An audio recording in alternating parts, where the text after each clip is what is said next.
Back to my channel. నేను మీ అశ్విని.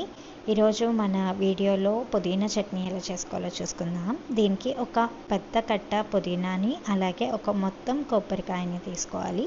కొబ్బరిని ఇలాగ చిన్నగా కట్ చేసేసుకోవాలి. అండ్ కట్ చేసుకునేటప్పుడే మనం పుదీనాని కూడా అంత క్లీన్ చేసేసుకోవాలి వాటర్లో. దీంతో పాటు మనకి కొంచెం చింతపండు కూడా వాటర్లో నానపెట్టుకొని పక్కన పెట్టుకోవాలి. ఇప్పుడు మనం ఒక బాణీలో ఆయిల్ తీసుకొని అవి మంచిగా కొబ్బరి స్లైసెస్ అన్నీ ఫ్రై అవ్వడానికి సరిపడా ఆయిల్ తీసుకోవాలి. దానిలో కొబ్బరిని లైట్ బ్రౌన్ కలర్ వచ్చే వరకు కూడా ఫ్రై చేసేసుకోవాలి. ఫ్రై చేసుకున్న తర్వాత ఒక 10 నుంచి 12 పచ్చిమిర్చి కూడా తీసుకోవాలి. తీసుకున్నాక అవి కూడా ఫ్రై చేసేసుకొని పక్కన పెట్టేసుకోవాలి. అండ్ ఇప్పుడు మన మెయిన్ ఇంగ్రీడియంట్ ఉంది కదా పుదీనా, ఆ పుదీనాను కూడా ఈ ఆయిల్లోనే మనం ఫ్రై చేసుకోవాలి. దీంతోపాటు కొంచెం కొత్తిమీర పుదీనా రెండు ఒకేలాగా వేగుతాయి కాబట్టి రెండింటిని కలిపి మేము ఒక్కసారి ఫ్రై చేసేసుకున్నాము.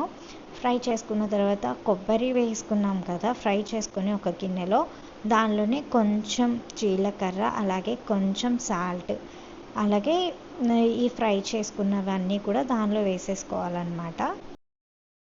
ఫస్ట్ మనము ఫ్రై చేసుకున్నవన్నిటిని కూడా మిక్సీ పట్టేసుకోవాలి. అవి కొంచెం మెత్తగా అయిన తర్వాత లాస్ట్లో ఫ్రై చేసుకున్న పుదీనాని కరివేపాకుని వేసుకోవాలన్నమాట. అండ్ లాస్ట్లో తాలింపు కోసం కొంచెం ఆయిల్లో ఎండుమిర్చి 4 వెల్లుల్లిపాయలు దంచేసి అలాగే కొంచెం జీలకర్ర తాలింపు గింజలు ఏమేమి ఉంటాయి అవన్నీ వేసేసుకొని అవి కొంచెం ఫ్రై అయ్యాక మన చట్నీ మొత్తం కూడా దానిలో వేసేసుకొని లైట్గా ఫ్రై చేసుకోండి. కొంచెం ఆయిల్ పైకి వచ్చిన తర్వాత మన చట్నీ అయిపోయినట్టే.